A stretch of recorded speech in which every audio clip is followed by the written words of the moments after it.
Good morning. Welcome to another edition of the SiGMA podcast. Today, it's a bit bigger. We have, in my opinion, two of the best guests we've had. No offense to the other guests, but as you can see, we've had a number of episodes with Gege and a number of episodes with Sean. And so I decided to experiment a bit with the podcast and see how bringing these two great minds together what the result would be, what the product, what the content will be. Sean has a strong background in SEO, Gege, very strong background in AI. Myself, I'll try to, let's say, bring them together and see what sort of discussion we can have. Do you see, open questions about, we'll start with this. Do you see points of convergence between AI and SEO? And if yes, where? Let's start off with perhaps one of the areas which I think is a concern for people in technology and for people in business. So one of the difficulties that AI brings to the SEO world is that its ability to generate masses of content is changing the internet as we know it. In our last podcast, the statement was AI has the ability to break the internet. The context of that is the internet for the last 20 years has been like a container of content which is human-made. So if you're interested in tables, you're going to find a person who writes an effective blog reviewing tables. When you are able, through artificial intelligence, to generate intellectually capable content at scale, that which was the human development of content has now been surpassed 1,000, 10,000 fold. So we could generate far more content which is indistinguishable from the human hand than ever before. Now that poses two issues which overlap with the world of search engine optimization. So the first one is the legal and ethical concerns we have around disinformation and misinformation. So essentially content purporting to be real when it is not, right? And we have many variants of that. The second issue is that if algorithmic search is all about finding the needle in the haystack, so the proverbial correct page for the search, how is that now possible when you have an infinite amount of content to troll through, right? That model of search is essentially broken. So, to Gege's point, I think we need to look back. So you mentioned that it's been the same for 20 years, but let's remember the days of Alta Vista and Yahoo, where search engine optimization was how many keywords you could stuff onto a page. And then Google came about. And the experience with Google has remained relatively unchanged for 20 years, okay? So it's a top listing of 10 websites which are aiming to provide you the fastest and best answer towards your question. What has been improving over time is the algorithm which runs in the background. And not too similarly to Alta Vista and Yahoo, what Google introduced was the concept of authority. So the concept of authority and trust in the content which is being purported and provided to the individuals who are searching for particular keywords.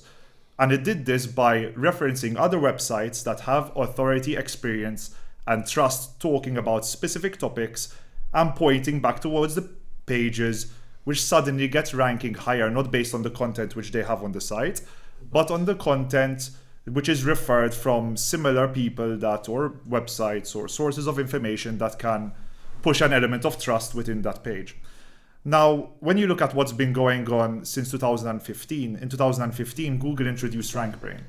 So Introduced? Yes, RankBrain. So it's effectively... What's RankBrain? RankBrain is not artificial intelligence, and I am not an artificial intelligence expert like Gege, okay? But it's a machine learning model which effectively handles longer tail keywords. What are these?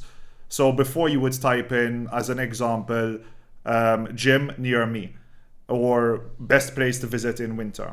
So what RankBrain did was it tried to tackle the longer tail keywords, which are places to visit in winter without snow. So previous to RankBrain, what you would get is, as an example, holiday resorts, winter wonderlands, ski resorts, and all of these things. Subsequent to RankBrain, what you would get is the interpretation of that information and results related to the Middle East, let's say places where the climate was hotter and there wasn't snow, so it got smarter. But it still wasn't smart enough. So then they introduced in 2019 something called BERT, which is an acronym for a super long word, which is, let's say, their artificial intelligence, where they're not only interpreting the keywords, but they're also interpreting the intent behind those keywords. So I don't know, let's talk about something controversial, which is medical information, which is something which AI is, or let's say LLMs, such as ChatGPT and so forth, shouldn't be providing information on, right? Because that requires a certain level of expertise and knowledge. But you would go onto Google search and type in how to pick up, or rather pharmacy near me, pick up for my friend. So people search in weird ways like this. So previously it would provide, I don't know, university degrees, different pharmacies near you, while now it would provide, after the BERT algorithm update, the policy of the particular pharmacies near the individual who is searching, which shows the particular pharmacy, the policies which allow for individuals to pick up on behalf of someone else. So why am I going through this whole history and this progression? Because it's all been heading to this, right? And as Gege said, AI recently got democratized. So it wasn't not around. So it isn't something which just suddenly came. But now it's available to all. But now it's available to anyone who can simply formulate a sentence and ask a question.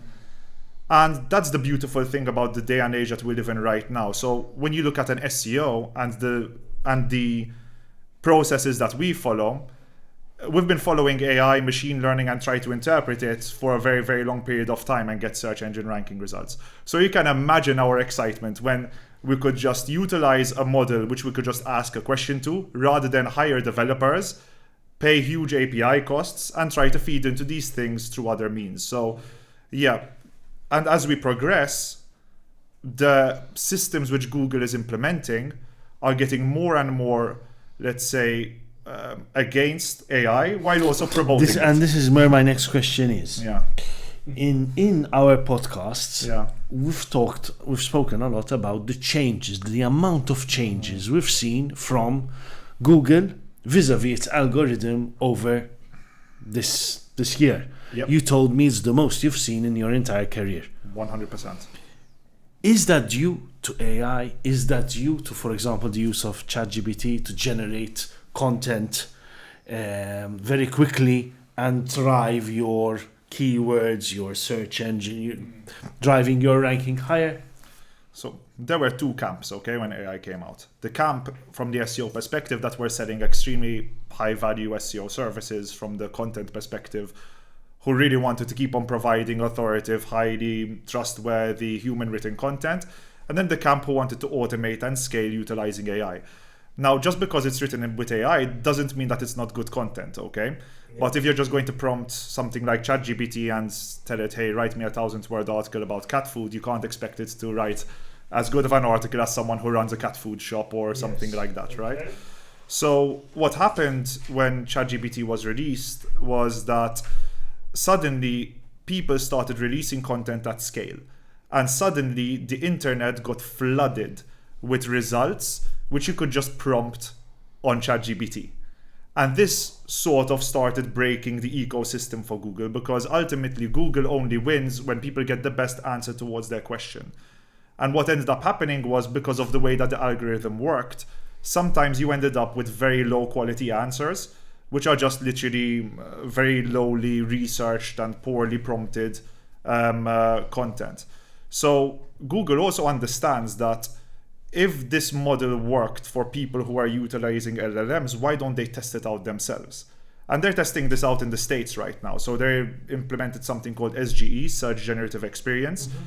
Now, what they found was that when people landed on the site and got an AI answer, so it's basically a snippet that is produced like prompting an LLM, that the answer to the question wasn't, number one, completely correct, as Gege said. So there's something called either delusion or hallucination, where it's not verifiable information, where people are getting recommendations which at some points in time don't make sense. And number two, people in the case of search still wanted information from the actual search results. So it created a little bit of a loss of adoption, not an increase of adoption over time, and it's shrinking the amount of searches that they're actually serving through AI search results. But this is not because AI is not useful and it will not provide people relevant answers to their information. It's because people, I believe, go to Google for something different than they're going to go to something like ChatGPT for. Let me perhaps tie this into the context of the gaming environment, right? So I think the big societal drive, which has seen the changes being implemented by search engines, is something that Sean mentioned earlier on, which is that we are living in a society whereby the context of what you are saying is almost more important or as important as the content that you are specifically putting forward, whether it's in a search or in a gaming environment. And so we are moving into a world where it's not content is king, which has been the 10-year, decade statement, but it's context is king. Now that means that... In what sense, Gege? That those gaming providers, those search engines, those technologies who can gather a little bit more information beyond that which you are putting in your search query are the ones who are going to be able to personalize their content, their gaming experience to your specific needs. And this is, I believe, the opportunity that is ahead of us in the gaming environment. And that is procedural content game generation. So let's unpack this concept, because it does really bring together the world of AI and search engines. So we are moving into an environment whereby gaming providers will provide the next layer of the game, the next world within which you will play, the next environment within which the context of your game will unfold based on your real-time requirements of that particular minute. So let's abstract, let's separate the structure of odds by which we determine wins and the structure of the game environment. If you separate the two, as long as your odd management is in conformity with the regulatory requirements, a gaming provider can, and on the fly, in real time, generate the gaming environment that you, as a player, are most likely to enjoy in your state of mind, in your context of that particular moment. And this changes the way So you're the talking a lot industry here works. about personalization of your gaming experience. Correct. So AI and the SEO can assist in that. Yes, because you are creating a unique experience for a unique player based on the context of their requirements at that particular moment. And we already have some experiences of that. So No Man's Sky, which is a really important game, is developing through algorithms a progressive level of the game for you in real time every time. So no player has the same gaming experience. Your level, so the level you are playing, for example, my personal interests are more in the aquatic nature. My level would be more in the water, while someone else who's more in the aviation would be more in the air. Correct. So level 15 would be different realities, but at the end of the day, it's the same difficulty. Correct. So we will procedurally generate a universe for every single player on the planet. Okay. I'm understanding the personalization. Now, this is where it gets tricky in the gambling world. Absolutely. Because, let's say, you have games, slots, which have to be tested, certified. This is where the compliance comes in. Maybe I'm asking a bit too much. How do you marry that with what you've just told me about the game world? Or you can't at this stage? No, I think you can. So I think there are two key concepts that we need to look at, right? So regulatory progression, which I think has now been stagnant for a while. And the second thing we need to look at is player behavioral analysis. So let's start with the two and just put in a statement about each, right? So regulatory environments have been stagnant because as the EU started pushing forward now the EU AI Act, which is looking at the next wave of regulatory requirements, we need to see that filtering down into a level of gambling. So we need to live and look forward a decade and live in a world where you've got more procedurally generated content on the fly. I disagree with you 100%. Looking at the EU in order to push us forward will never get us anywhere in the game. Oh no, absolutely, right? So I think the point which we're making is that we need an evolution of the regulatory environment. I actually think it's about time maybe the operators decide to take the bull by the horns themselves and try and bring the innovation in the next round of innovation by themselves in this case. You need a regulator. Because we You had, need- but when you have and now we're going to start the debate here. But Right. when you have, I had experience of this when I was at the MGA.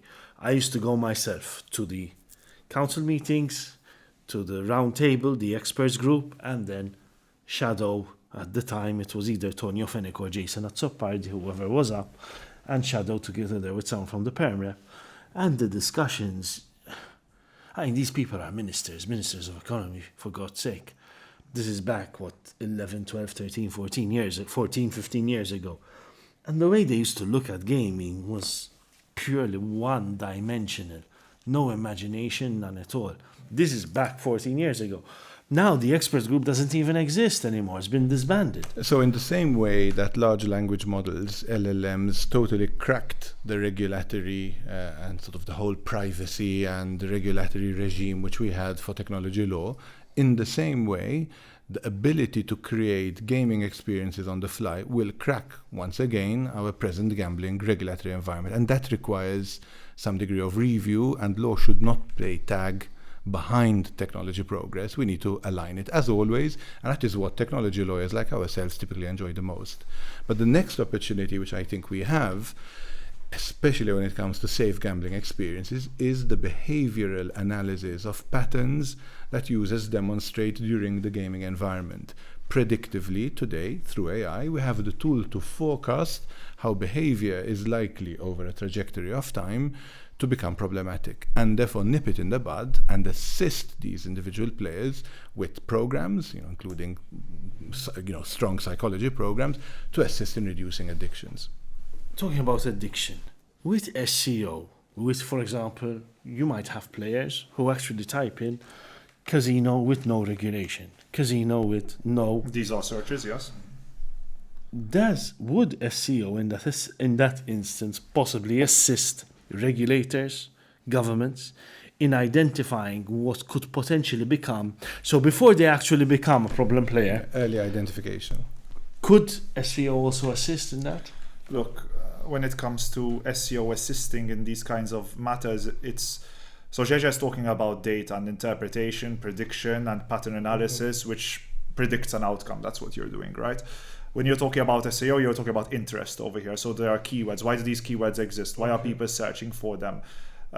In a particular market, why is there a certain volume of keywords versus other markets? Is unregulated thriving versus regulated? Ask yourself isn't the that question. data for you as well? Yeah, ask yourself the question, why is unregulated thriving instead of regulated? What regulation has come about which is pushing people to the market which is not supposed to be, let's say, utilized? And going on to Gege's point also, so Gege is looking at this from the B2C side, which is like endless. The amount of potential and possibilities are endless. So I look at it from the B2B side, or rather even from the operational side. So when AI came in, rather than just, let's say, start using LLMs to start generating content at scale, I saw how to integrate AI into my processes. Okay? So in fact, a lot of people in SEO were quite worried for our jobs when AI came into play. Why? Because what is SEO? SEO is determining all of these different data points and how those patterns emerge and result in something. So you're effectively trying to predict what's going to happen next, right? And if you have a model that you can integrate these data points into that can predict better and faster than you can, all of a sudden you might have a problem, right? So you're making yourself redundant. Well, that's what we try to do. And the way that I look at it is that just like in the industrial age where machinery was introduced and people were scared of losing their jobs, in some cases, unfortunately, they did. But they were replaced with higher skilled jobs and higher paid jobs. So the jobs which didn't make sense to do manually anymore were replaced with jobs to manage the machinery and improve it over time. And going back to your point on the games and the regulation and this discussion which you're both having, I mean, I saw of a provider called NextGenia, which came out a couple of days ago, which is doing something quite interesting, which is effectively doing what we're doing from the SEO side, which is not trying to just use AI to generate output, but to integrate it into our processes and to reduce the amount of time and human suffering which goes into generating reports, results which help us run analyses, which help us rank in the long term and come up with plans. But what these guys are doing also is generating games fast through prompting so that they don't have to invest a large amount of money into the prototyping phase, right? So this is one way where maybe from the regulator point of view, I mean, I see it as a threat, but also an opportunity. If you look at what happened with Cambridge Analytica, I think, some of the, Cambridge Analytica was... if you look at some of the regulators, they're still trying to figure out. What happened over there. Okay? Me and Gege are having a laugh here because Cambridge Analytica had a huge impact on election results. Yeah. I mean, it changes the future course of political systems. So, but Cambridge Analytica, Cambridge Analytica has closed, but has its model survived, Gege? You don't mind me asking. The 6 psychological profiles which they created, which typically group the approaches in society, are still valid and are still the subject of much academic research. And I think it is correct to say that they reflect the main psychological classes that we categorize society into. Yes. So their work had some value. That said, it was used without any understanding of ethics or consent, which is where they failed. But perhaps building on Sean's point over here, if you had to generalize this statement that Sean has made, I think what it informs us is that the future of work is going to be collaborative, where you have AI tool sets, applications, and capabilities which intersect traditional human labor processes.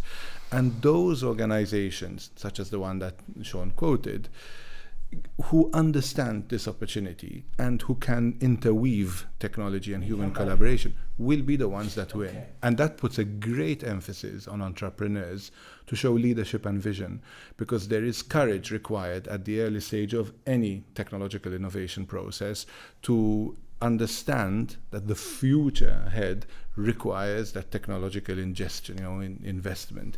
And that is exactly the opportunity we have here in Malta. We have few minutes. Is this a risk or opportunity, especially vis-a-vis jobs on the island? Let's say you just said there's a huge opportunity in Malta, but is it a risk or an opportunity for job creation or job loss on the island? It is a huge opportunity because it is giving us this once in a lifetime, once in a century opportunity to redefine what work means. It gives us the opportunity to say that work isn't about many repetitive processes which we do in volume and at scale, but work is now being rehumanized. We are giving the opportunity for humans to work on projects which are cognitively complex, which require emotional intelligence, which require complex problem solving and creativity, whilst we are moving processes which are repetitive and soul-crushing to technology and machine. So we are removing the production line which Mr. Henry Ford created and getting it back to the people. Well, imagine a public sector which didn't require 12 days for a decision, but 12 seconds.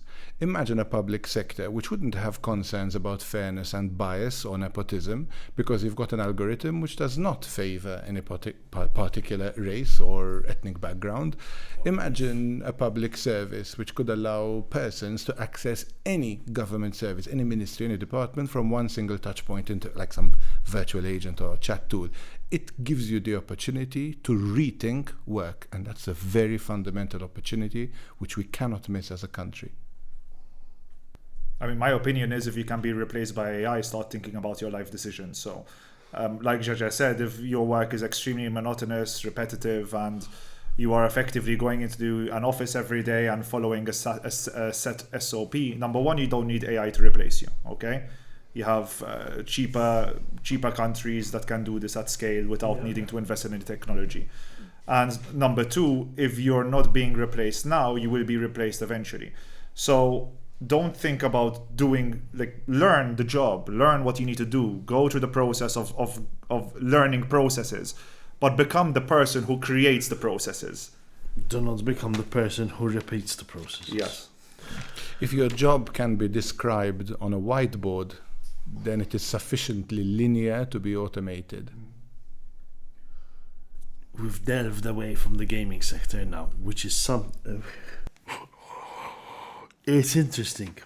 It's really interesting, especially this last part on breaking down. I call it breaking down the production line mentality. Removing the friction. But we don't have enough time. But my obvious next question is, how do you implement this in the public sector? because the mentality over there. And when you're talking about the public sector, how do you implement this actually at the regulators? Because this is what we're talking about next. But we're not starting that discussion because Maria will not be happy that the podcast has overrun. It's been great to have you both here. And in November, we'll try and work things out. I'm actually hosting a conference for SiGMA during on the day before we actually start the show. We'll be hosting a conference. So 99.9, expect an invite, please, both of you. How is your Italian, by the way? Terrible, besides my surname. Okay. Yours is pretty good, I presume. Yeah, I can speak Italian. We might have, but we'll see how we'll work things out. But yes, guys, thank you so much. Thank you very You much. for following another edition of the SiGMA podcast. I hope you enjoyed this as much as I did. We'll be back with you with more podcasts in the coming days. Thank you so much.